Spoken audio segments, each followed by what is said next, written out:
이후로 재택근무를 하는 등 집에 있는 시간이 많아지면서 층간소음 시비가 늘어나고 있습니다. 전주의 한 아파트에서 층간소음 폭행 사건이 또 발생했습니다. 폭행을 당한 아랫집 주민이 뇌출혈로 수술까지 받았다고 주장하고 있는 가운데 이 사건의 내막을 파헤쳐봅니다. 층간소음 관련 폭행 사건이 또 발생했습니다. 전주의 한 아파트에서 벌어진 사건인데요. 김준일 기자, 사건 내용부터 설명해 주시죠. 예, 지난 6일에 발생했고요. 전주 서신동의 한 아파트에서 발생을 했는데 네. 윗집에서 뭐 여러 명이 모여서 이렇게 뭐 소음을 냈다고 합니다. 그러니까 아래층 주민이 올라가서 네. 항의를 했고요. 예. 근데 이제 여기에서 시비가 붙어서 이제 입원까지 하게 된 건데 네. 이 사건은 또 11일 날 전주의 한 부동산 카페에 글이 올라오면서 층간소음으로 인한 폭행 피해 이런 제목의 글이 올라왔습니다. 그래서 지금 거기 들어간 지 얼마 안 됐는데 아는 형님이 지금 폭행을 당해서 입원한 상태다. 이런 글이 올라오면서 좀 이게 사건이 많이 알려진 그런 케이스입니다. 네. 새벽 4시에 발생한 사건입니다. 그렇죠. 상당히 좀 시간대로 보면 심각한 상황 같은데요. 윗집이 새벽 4시까지 집들이를 한 것으로 보입니다. 예. 손님들이 많이 왔었고, 네. 근데 이제 그날만 그런 게 아니고 지난주에도 그런 일이 있었던 걸로 보이고, 이 이제 아래층에서 이제 거주하는 남성이 못 참고 올라가서 따졌더니 이제 싸움이 났다고 그러고요. 네. 서로 이제 폭행이 돼가지고 경찰 조서를 썼다라고 주장을 하고 있는데. 이 사건 이전에도 층간소음 갈등이 꽤 있었던 것은 보입니다. 아, 그 두 집 사이에요? 네. 아하. 김준일 기자, 그런데 양측이 서로 진술이 엇갈린다면서요? 예, 일단 이거는 서로의 주장이라는 거 아직 공식 확인되지 않은 거라는 건 알아두셔야 되고요. 네. 일단 아래층 사람 측은 얘기는 지난 11일에 뇌출혈 수술을 했는데 지금 완전히 누워 있어서 말도 못 하고 있는 상황이다. 그리고 올라가서 따졌는데 일방적으로 폭행을 당했다. 그리고 네. 폭행을 한 사람, 윗집 사람들은 복싱을 했던 그런 사람들이다. 예. 그리고 아래층 지금 입원한 사람은 53세에 키도 작다. 이런 식으로 이제 그 지인이 글을 올렸고요. 네. 반면에 윗집 측의 얘기는 아래층 사람이 올라오자마자 다짜고짜 문이 열리자마자 뺨을 때렸다. 그 아내를 그 윗집 사는 그 부인의 여성분의 뺨을 때렸다. 그래가지고 시비가 붙어가지고 이거는 쌍방폭행이다. 이렇게 주장을 하고 있습니다. 박준 변호사. 네. 그런데 뭐 현장에서 많이 보셨겠지만 과거에는 웬만하면 쌍방폭행 입건이 됐었지만 문제가 많이 제기가 되니까 요새는 많이 그 면밀하게 조사해서 일방적 폭행인 경우는 가려내잖아요. 좀 확인이 돼야 되는데 아마도 추측하시는 부분은 CCTV나 이런 게 명확하게 없는 거 보입니다. 그러다 보니까 진술에 지금 의존한 상황이고요. 네. 또 아래층 같은 경우는 뇌출혈 수술을 지금 받았다고 합니다.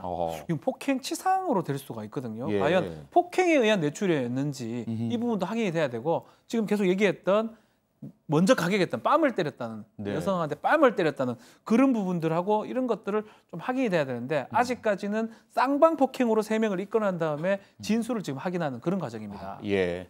김준일 기자, 그런데 코로나19 사태 이후에 이 층간소음 문제에 또 민원 충돌 상당히 많아지고 있지 않습니까? 예, 일단 재택근무가 많아진 것도 있고요. 네. 또 하나는 학생들이 학교를 못 가는데 특히 이제 초등학교 저학년이나 뭐 유치원생들은 에너지를 발산을 못 합니다. 그러니까 집에서 뛰어다니는 거예요. 그러니까 그렇죠. 이제 민원들이 많이 들어와서 소음 중재 신청 건수가 올해 1회 1,920건이었는데 2월 달에 2,667건, 3월 달에 3,110건. 그래서 자가격리가 많이 늘어나면 늘어날수록 이게 정확하게 비례하는 그런 모습을 보이고 있습니다. 예.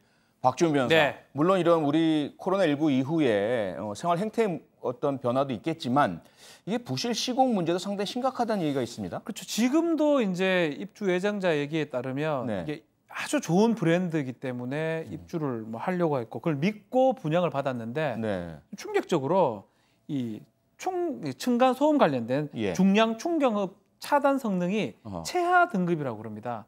최하 등급의 이 차음제가 사용되는 걸 알았을 때 정말 실망을 했다 그러는데 이게 주택 성능 등급제가 제대로 표시가 안 되고 지켜지지 않은 겁니다. 이게 뭐 건축법 위반이 될 수가 있는데 소음 관련 법 위반인데 2년 이하의 징역 또는 2천만 원의 벌금에 처할 수 있는데 그럼에도 불구하고 확인이 좀 불가능하다 보니까 또 시행사나 건설사 서로 책임을 떠넘기는 그런 상황입니다. 그러다 보니까 이 모든 어떤 피해는 입주자나 분양을 받은 사람한테 지금 고스란히 돌아가고 또 이런 피해 때문에 아랫집, 윗집이 싸움이 나는 거예요. 사실은 잘못 만들어가 부실 때문에 그 소리가 큰 건데 이 위에서 참 잘못하고 있다. 이렇게 갈등의 요인이 되는 것 같습니다. 아니 김준일 기자, 이게 예. 층간소음 문제가 어제 오늘 문제도 아니고 지금 박지원 변호사 이야기처럼 그동안 법도 강화되고 처벌도 생기고 막 했는데 예. 왜 이럽니까? 이거 좀 개선책이 없을까요, 방향이? 일단 정부에서는 이거를 좀 개선책을 지금 마련을 하려고 준비를 중인데요. 소음 차단 성능 시험 방식을 과거에는 사전 평가를 했는데 이거를 사후 평가로 시공 후 평가로 바꾸겠다. 사후 평가로. 예, 지금 국토부에서 이렇게 계획을 세우고 있고요. 이거는 2022년 7월부터 건설되는 30가구 이상의 공동주택에 적용을 한다라는 겁니다. 그래서 무작위로 5%를 추출을 해가지고 여기에서 이게 제대로 소음이 차단이 되는지 안 되는지 이거를 테스트를 해본다라는 건데요. 문제는 여기에서 이제 부실하다, 좀 부족하다라고 나와도 이거를 보완 시공하라라는 권고밖에 할 수 없다라는 거예요. 그렇다고 이거를 뭐 새로 허물고 다시 지어라 이렇게 할 수는 없는 거잖아요. 이미 지은 뒤니까. 예. 그래서 정부 측에서는 일단은 어떻게 보완을 할지 좀 고민 중이고 또 하나는 좀 인증을 잘 지은 데들은 이렇게 선정을 해가지고 여기가 제대로 잘 지었다 이런 것들을 해서 일종의 인증 제도죠. 그래서 좀 격려하는 방식으로 좀 이렇게 제도를 마련하겠다라는 그런 계획입니다. 네. 정부 업계에서는 층간소음 문제에 대한 구조적인 대책을 세워야 되겠습니다. 그리고 그 사이에는 우리 아이들의 수업도 집에서 이루어지고 있고요. 직장인들의 근무도 집에서, 또 퇴근 후에 하던 술 한 잔도 집에서 해야 하는 이 코로나19 상황입니다. 내가 집에 있는 시간이 길어진 만큼 아래층에 사시는 분들도 마찬가지라는 것을 우리가 기억한다면 층간소음 분쟁이 조금은 줄어들지 않을까 싶습니다.